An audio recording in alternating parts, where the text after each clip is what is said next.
I'm going to talk to you today about a brand that I run called Shackleton.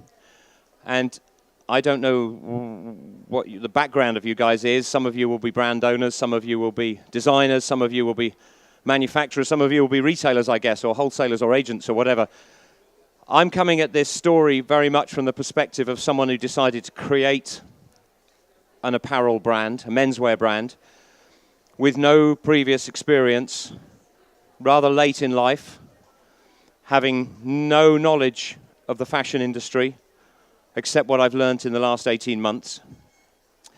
And with, on that basis, really, all of the odds stacked against success, because I had no money, I had no experience, I'm not a designer, and I didn't own the Shackleton story, because the Shackleton story goes back 100 years. But what I want to tell you is that you can make an impact in this extraordinary industry, even with all of those things. And I'm not 21 either, as you can probably tell.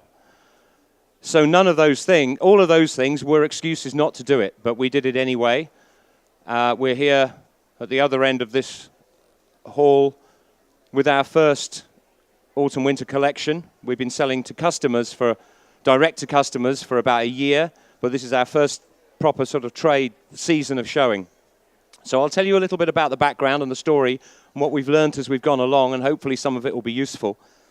But there are three things that I wanted to really get across, three things that I know to be true about trying to succeed in this industry. And they are three pillars, if you like, or the three legs of a stool, without which I don't think you can succeed. Even if you have all three, it doesn't guarantee success, because you need some luck as well. But the three things are product, and I'll talk more about this in a moment, brand, and I'll explain in detail what I mean about brand presently, and what you might call true grit, or what Shackleton would call endurance. And I'll explain what I mean by each of those three as we go along. I'm going to talk for about 15 or 20 minutes, and then hopefully you'll have plenty of time to ask questions. So the company is called the Shackleton Design and Manufacturing Company. Our website is shackletoncompany.com, and basically the brand is Shackleton, simply that word. And I'll explain who Shackleton is and why we've chosen that as a brand. This guy here was Ernest Shackleton. That photograph was taken, it looks like they're standing on snow-covered ground here, but they're not. These men, Shackleton and 28 men, are standing on floating ice. Probably a piece of ice that's only, 10 times as big as this stage. Their ship, the Endurance, in which they sailed to Antarctica in 1914-15, sank in the ice. It was stuck in the ice for over a year. The ice crushed it and crushed it and crushed it, and eventually the ship just gave up and sank to the bottom of the Weddell Sea, just off the edge of Antarctica. Shackleton's intention had been to be the first person to cross the Antarctic continent from one side to the other, 1,800 miles on foot across the ice. No one had ever done that before. 2 years earlier, first Amundsen, the Norwegian, and then Captain Scott had got to the South Pole. Shackleton wanted to go one better, but he failed because his ship sank. And here's lesson number one. This is what I meant about true grit. If you imagine this as a metaphor for running a fashion brand, at that point, he had every reason to just give up and cry, but he didn't. He changed his mission. He changed his mission from crossing the Antarctic from one side to the other to bringing every single one of his men home alive. He got up one morning and said, guys, we failed in our initial mission. They called him boss. And they kind of went, oh no, boss, what happens next? He said, don't worry, we have a new mission. The new mission is we're all going home alive. And he brought them all home alive. It took him 2.5 years, but he did it. So he was a great inspiration to us. And so were the clothes that they wore. That was really the kind of thing that stimulated it being a fashion brand. So product is the first thing I'll talk about. Everything we make has its roots in the aesthetic of that period.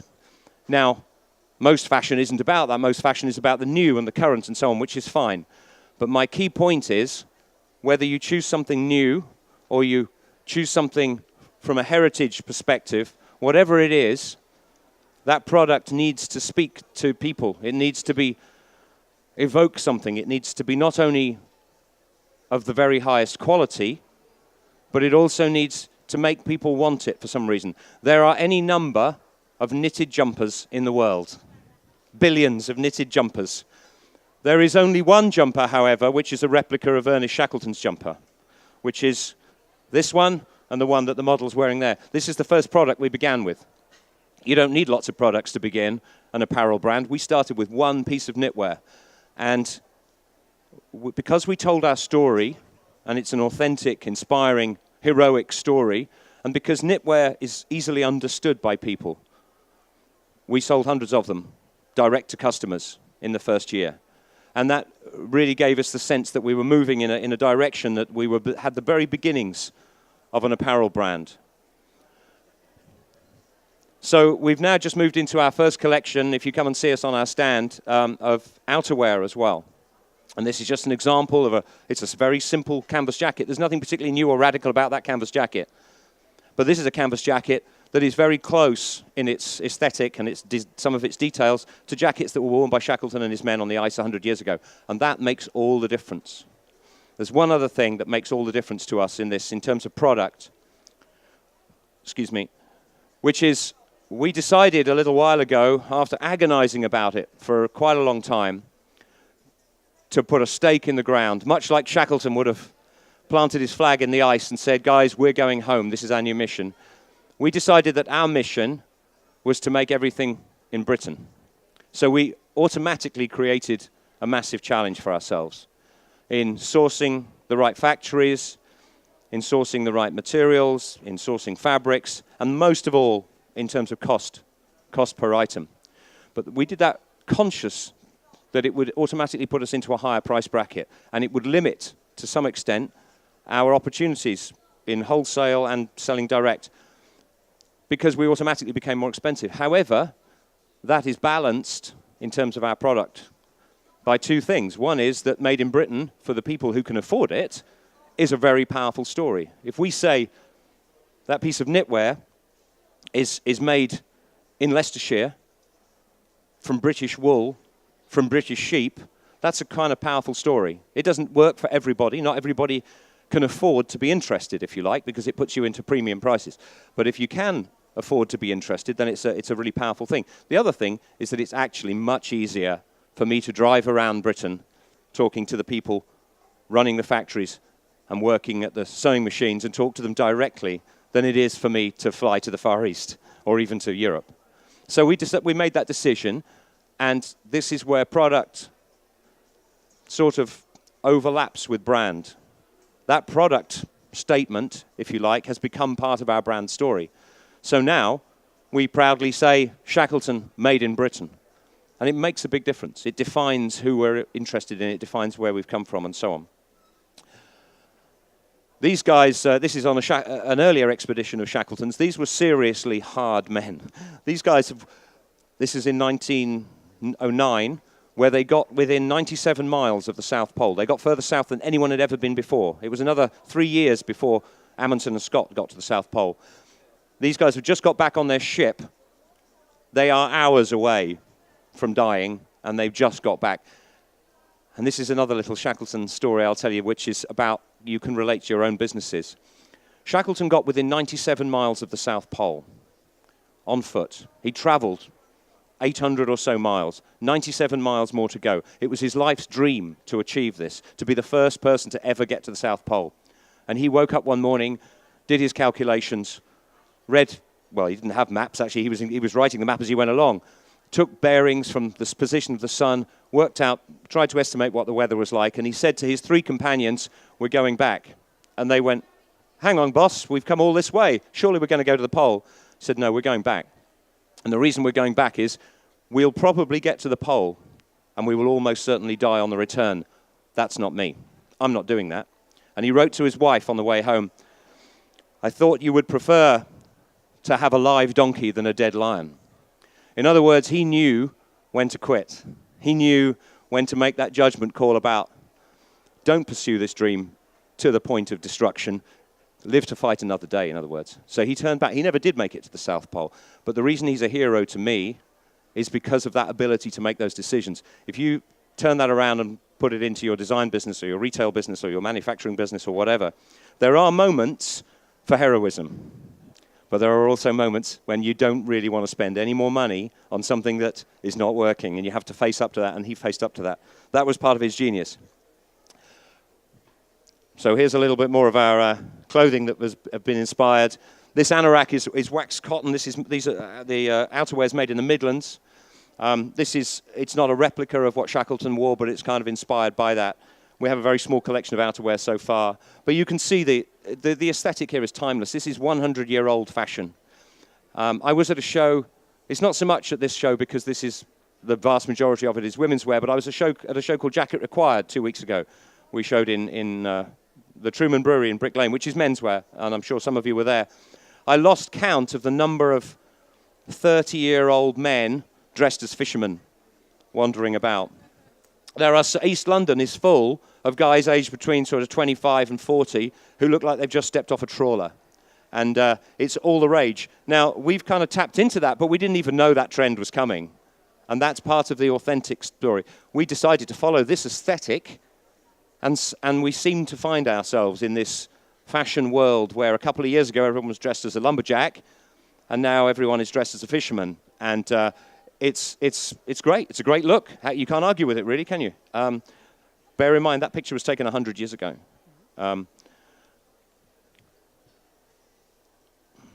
We make boots as well. These are made by Cheney in Northampton, a very long-established boot maker, one of the oldest in the country. We couldn't set up our own boot-making factory. That would be absurd. So we went to Cheney, and it's a collaboration. We tell the world that Cheney makes our boots, and Cheney tells the world that they make Shackleton boots, and it's very nice. They're branded with us, with our logo and so on the inside, and the designs are specific to us. But it's a collaboration can be an enormously helpful thing. Doesn't necessarily save you money, but it kind of nudges the whole brand story along. That's the Endurance before it sank, obviously. This is Shackleton himself here, and he's not your typical fashion icon. But if you think about the kind of stuff he's wearing there and the kind of grit that's in his eyes, you begin to see why this has an attraction.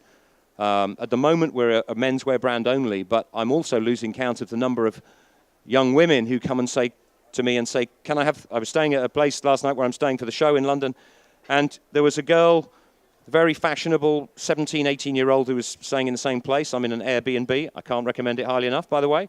I'm not employed by them, but it's a great thing. And she said, can I have one of these? And this is a menswear brand, but girls really like this knitwear, and it seems to sort of cross over without having to compromise. We haven't made a women's wear range. We just do our thing, and it draws in people, both middle-aged blokes like me, young hipsters, girls, etc.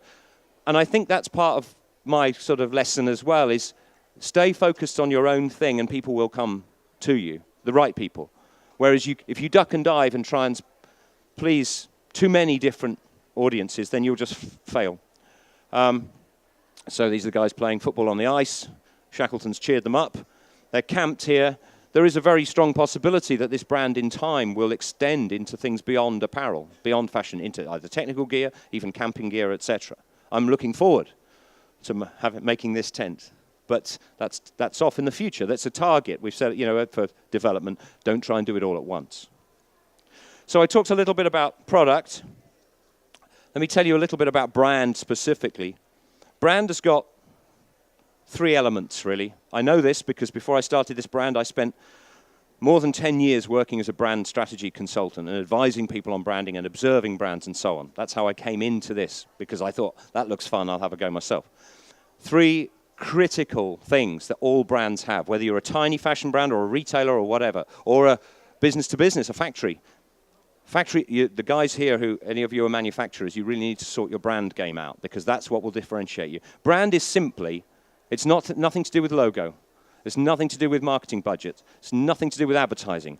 Brand is the story that you tell to the people that you want to love you. And it has to be 3 things. It has to be authentic. In other words, don't make stuff up. It has to be true to you and yourself and your own story. It has to be emotionally compelling. You can be authentic and deeply dull. Nobody wants that. When I say emotionally compelling, I mean you have to make something happen. You have to make somebody's heart beat faster. And oddly enough, this sweater made sufficient numbers of people's hearts beat faster to help us start a fashion brand. People just started with middle-aged blokes, and then it kind of grew out. You have to be emotionally compelling. And the third one is that you have to be differentiated. That's the technical term for it. What actually differentiated means is you have to be utterly different to everybody else. So you really cannot. You need to look at your own brand and think, is it a bit like someone else's brand? Because if it is, you need to rethink it. It needs to, think of all the great brands in any sector that you know of, from the Apples to the great fashion brands, to Gucci, to whoever. One of their defining characteristics is they ain't like the other guys. Now, there are a few people in this industry making sort of heritage-style clothing. That's certainly true. But none of them have the Shackleton story.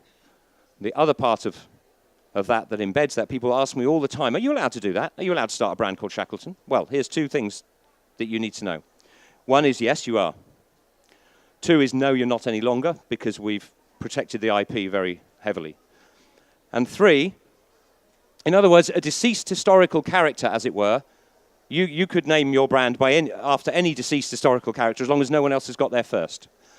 But the third and really, really important thing is, for it to be authentic, you can't just co-opt somebody's name and tell a convincing story.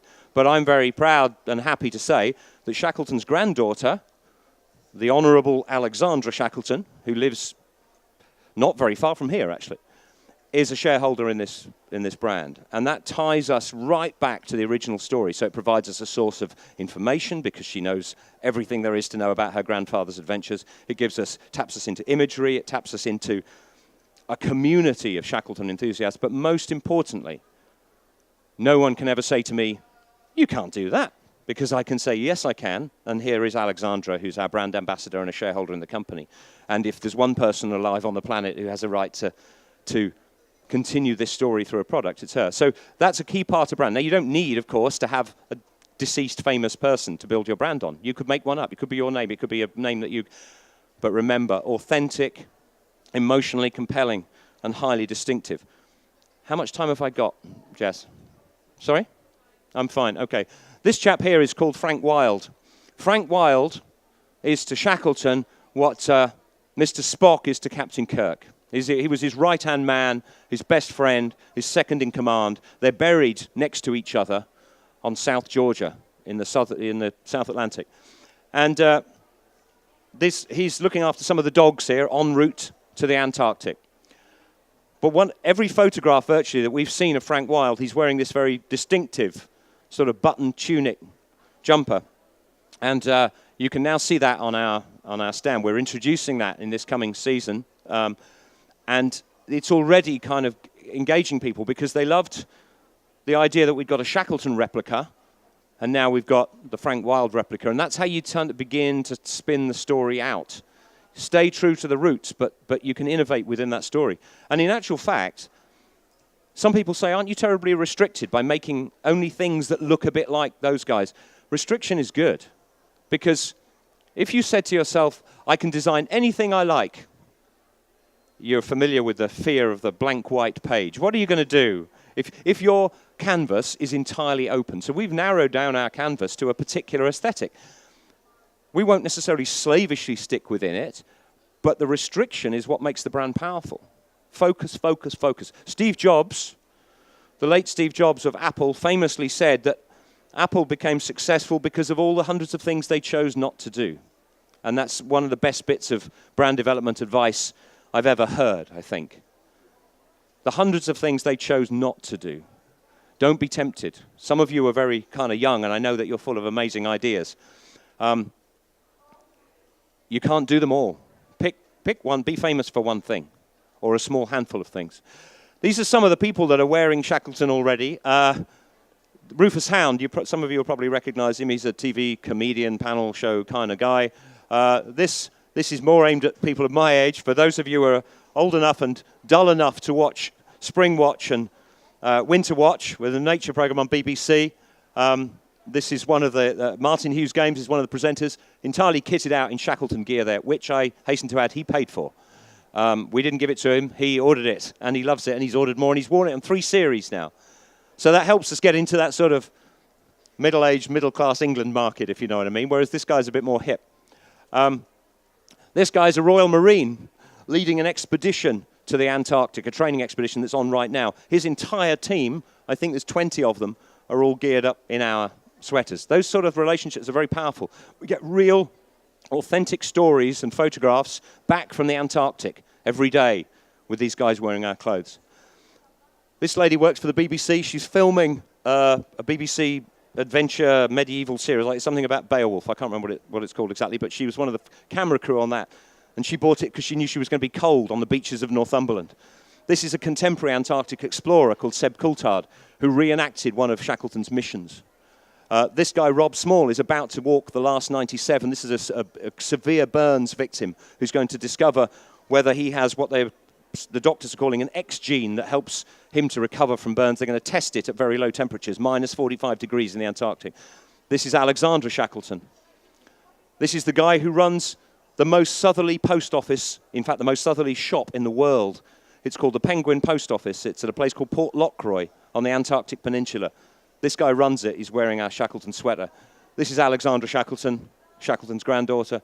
And this guy is the editor of the Bike Shed Motorcycle Club website, magazine, and which is now a retail operation and cafe. Fantastic it is as well. They're now stocking our gear. I'm showing you these pictures because not all of these are kind of the obvious. These aren't famous, but they're not movie stars. They're not fashion models. But they tap into the story and they spread the story on. They become our ambassadors, if you like. Tom Crean was another one of Shackleton's men, a tough as boots Irishman. And that hat he's wearing, which I think his wife knitted for him before he set off to the Antarctic, we now make that hat. Some more of our clothes there. And this is them all preparing to set off, all looking rather a sort of motley crew in a way, but it's really interesting to look at their clothing. They're wearing tweeds and a pea coat and their woolens and sort of, they're wearing clothes that are now fashionable items, but they wore them because they were practical and durable, which I think is really interesting. Natural materials, robust construction. We now will have a pea coat on our stand if you come to us and visit, not unlike this one, pure wool, made in Britain. It's all about authentic materials, authentic design. And there is Shackleton again with Frank Wilde, the little guy in the middle who's his best mate there. And that's one of my favorite photographs of Shackleton. I'm going to tell you a sad story now, okay? I can't remember the name of this dog, but they took a lot of dogs with them. I think they took about 60 or 70 dogs. The idea with the dogs was they were going to pull sledges. Now, as it turned out, they didn't really need dogs to pull sledges because their ship sank and they realized they weren't going anywhere apart from trying to get off the ice and get home. And they ran out of food and they ate the dogs. So that's sad.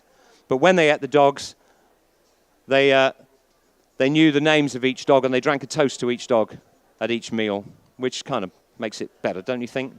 So Shackleton's looking very fondly at that dog there, but he's also probably thinking, I'm sorry, mate, you're next up. And there's Tom Crean again with some of the puppies. Don't ask me about what happened to the puppies. And the big one probably made a good meal for several men. So I'm going to draw to a close now, but just to remind you what we've achieved in such a short time. We started our apparel brand. We were already, by the way, manufacturing musical instruments, but that's another story for another day. It was less than 2 years ago, probably about 20 months ago, when I decided we can turn this into an apparel brand. Not just an apparel brand, but we have a very specific goal in mind. And remember that as well. You need a goal. Like Shackleton had a goal to get to the South Pole. Didn't make it. Had another goal a few years later. Crossed the entire Antarctic. Didn't make it. Changed his goal. I'm bringing all my men home alive. Achieved it. Goals can shift, but you have to have a goal. And our goal, and I hope this doesn't sound unfeasibly ambitious to you, because I'm going to come back to you in a couple of years and prove that we did it, is to make an internationally recognized heritage-based menswear brand, starting 20 months ago with no money and no experience in the fashion industry. And it isn't because I'm clever at all. What it is because I know the principles of branding: authentic, compelling narrative, distinctive. The principles of product: excellence, distinctiveness, something that makes people's hearts beat faster. And the third one that I mentioned right at the beginning, and I haven't really referred to specifically, but it's implicit in all of these images: true grit. Every single day, there are half a dozen reasons for us not to succeed, and half a dozen excuses for me to kind of think, I don't think I can hack this anymore. I'm too old. I started too late. It's too hard. But we've made a plan, and we're going to go on to that plan. And as a result of that, I brought in other people to support me, and I've raised quite a lot of external funding.